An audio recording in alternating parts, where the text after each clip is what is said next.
Have you ever been told you're different, odd, or simply don't belong?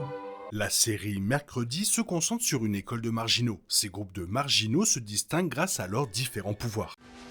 Allons, c'est l'heure de l'histoire, mon poulet au miel. On ouvre les petits volets. Cœur vaillant, œil sur la balle, on ne peut pas perdre. La famille Addams a toujours été atypique, mais les pouvoirs de Mercredi dans la saison 1 et son passage dans l'école a encore renforcé cette singularité. L'Académie Nevermore compte diverses espèces de marginaux, dont des sirènes, des vampires, des loups-garous et des gorgones, ainsi que des élèves comme Mercredi, dotés de pouvoirs psychiques différents, et des élèves sans visage. Lors de la présentation des différents personnages de la série explique au public les capacités de chaque groupe, mais au fil de la série, leurs pouvoirs deviennent encore plus complexes. À la fin de la saison 1, Mercredi a développé ses pouvoirs bien plus qu'auparavant et a découvert la vérité sur d'autres marginaux dotés de pouvoirs qu'elle n'avait pas anticipés. La saison 2 devrait également continuer d'explorer les pouvoirs des marginaux, avec plusieurs nouveaux personnages et pouvoirs déjà confirmés. De nombreux élèves de Nevermore possèdent des pouvoirs spéciaux, mais ceux de Mercredi sont ceux que le public connaît le mieux, car la saison 1 développe plus ses capacités psychiques. Tout au long de la saison, elle a des visions psychiques qui l'aident à découvrir la vérité sur les meurtres commis autour de la ville de Jéricho et leur lien avec l'histoire de la ville et de l'école. Les visions de Mercredi sont le principal sujet surnaturel de la série, mais il est également révélé qu'elle n'est pas la seule à posséder une telle clairvoyance. La série révèle que la fille de la famille Addams a hérité ce pouvoir de sa mère. De plus, elle apprend que son ancêtre, Goody Addams, était une sorcière dotée d'un don similaire. Sachant à quel point son pouvoir est étroitement lié à sa famille et à Nevermore, il sera intéressant de voir comment la saison 2 explorera davantage les pouvoirs du personnage. L'un des plus grands groupes de l'Académie Nevermore est celui composé de la population loup-garou. Bien que l'école compte de nombreux élèves loup-garou, la plus attachante et la plus importante est Enid, la colocataire et meilleure amie de Mercredi. Pour le groupe des loups-garous, leur pouvoir réside simplement dans la transformation, qui comporte des avantages et des inconvénients. Les loups-garous deviennent plus violents et imprévisibles, mais sont aussi plus forts et plus rapides sous leur forme de loup. La saison 2 accueillera de nouveaux loups-garous à Nevermore Academy. Compte tenu du peu d'interactions qu'Enid a eu avec les autres membres de son espèce, cela permettra à son personnage de nouer des liens avec davantage de marginaux. Billie Piper incarnera Isadora Capri, une professeure de musique loup-garou.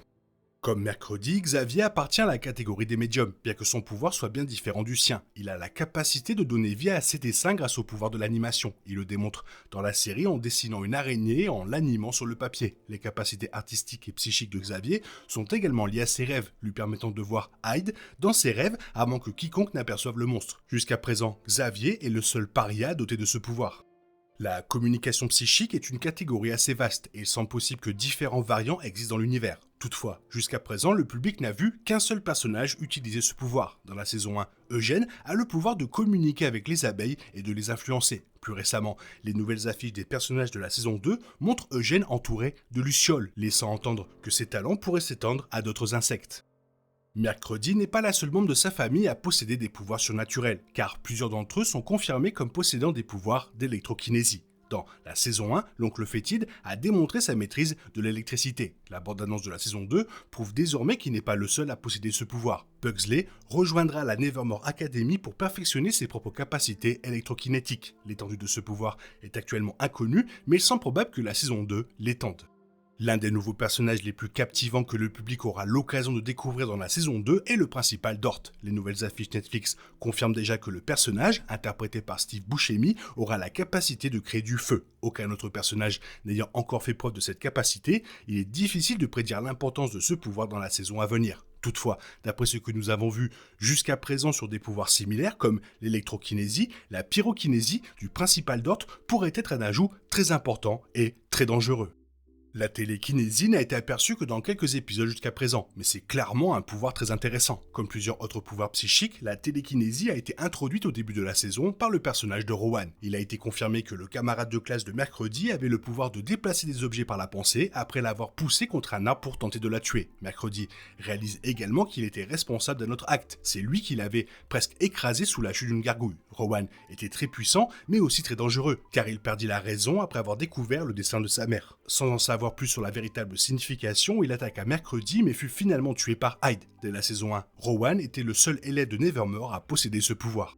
La métamorphose est un autre pouvoir surnaturel avéré des marginaux. La seule métamorphe connue à ce jour est l'ancienne directrice de l'école, Larissa Wims. Wims a dissimulé la mort de Rowan en se métamorphosant dans le corps de son ancien élève. À l'époque, Mercredi ignorait l'existence des pouvoirs de Wims, mais ils sont devenus plus clairs lorsqu'elle les a réutilisés plus tard dans la saison. Malheureusement, Wims a été tué à la fin de la saison 1 et reste donc à voir si la série introduira un autre métamorphe.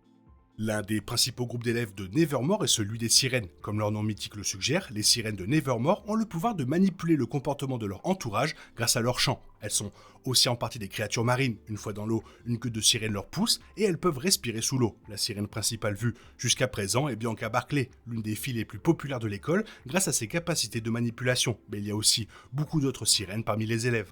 Un autre groupe important du monde de Mercredi est celui des élèves Gorgones de Nevermore. Tout comme les sirènes, le pouvoir des Gorgones est étroitement lié à la mythologie. Elles ont toutes des serpents sur la tête au lieu de cheveux, et si quelqu'un croise le regard d'un serpent, il est figé en statue de pierre. Heureusement, la série modifie légèrement l'histoire pour que la pétrification ne soit que temporaire. Si le pouvoir de pétrifier les gens peut être bénéfique dans certaines situations, les Gorgones doivent être très prudentes, car cela peut aussi leur causer de nombreux problèmes. Le simple fait de se regarder dans un miroir peut transformer une Gorgone en pierre. C'est pourquoi les personnages Gorgones portent chacun un bonnet pour protéger leur serpent et éviter de pétrifier accidentellement quelqu'un. Ajax est la principale Gorgone introduite dans la série.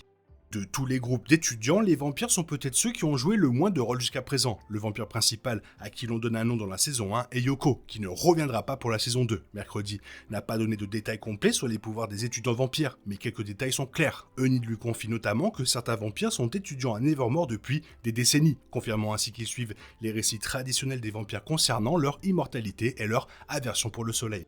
L'un des derniers pouvoirs surnaturels confirmés, celui de Hyde. Comme dans l'histoire de Dr. Jekyll et de Mr. Hyde, les Hyde sont des gens normaux la plupart du temps, mais se transforment et deviennent des monstres enragés. Comme les loups-garous, le pouvoir de Hyde réside dans la transformation, qui le rend plus puissant et violent, ce qui en fait une véritable malédiction. Comme Hyde pourrait être n'importe qui, Mercredi passe la majeure partie de la saison 1 à tenter de découvrir son identité, ce qui mène à la révélation qu'il s'agit de Tyler à la fin de la saison.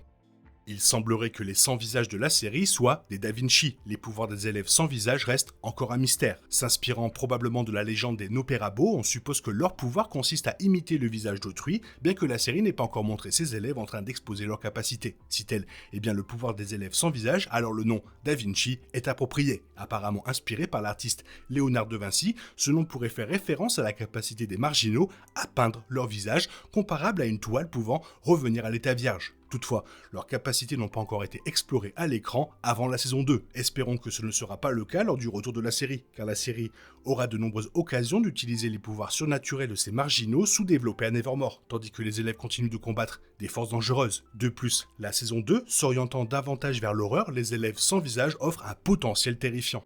Outre la possible clarification du nom des élèves sans visage, Da Vinci et leurs pouvoirs, la saison 2 s'apprête déjà à explorer plus en détail les différentes espèces de marginaux. Naturellement, la saison 1 s'est largement concentrée sur les médiums, le personnage principal ayant commencé à découvrir et à maîtriser ses propres pouvoirs, tout en tissant des liens avec les autres membres de son espèce. Si les médiums seront toujours à l'honneur grâce aux membres de la famille Addams, Barry Dort, Eugène et d'autres, il a également été annoncé que les pouvoirs de sirène de Bianca seraient davantage mis en avant et que davantage de loups-garous seraient introduits aux côtés de Nid. Développer ce que l'on connaît et observer d'autres espèces de parias est une excellente direction pour la saison 2, car cela permet de mieux comprendre l'académie Nevermore et le monde surnaturel de la série Netflix. Des espèces familières comme la meute de loups-garous de Nid et les gorgones d'Ajax à des groupes relativement originaux comme les Hyde et, semble-t-il, les Da Vinci, la saison 2 devrait aborder les pouvoirs et les histoires des marginaux avec plus de variété que dans la saison 1.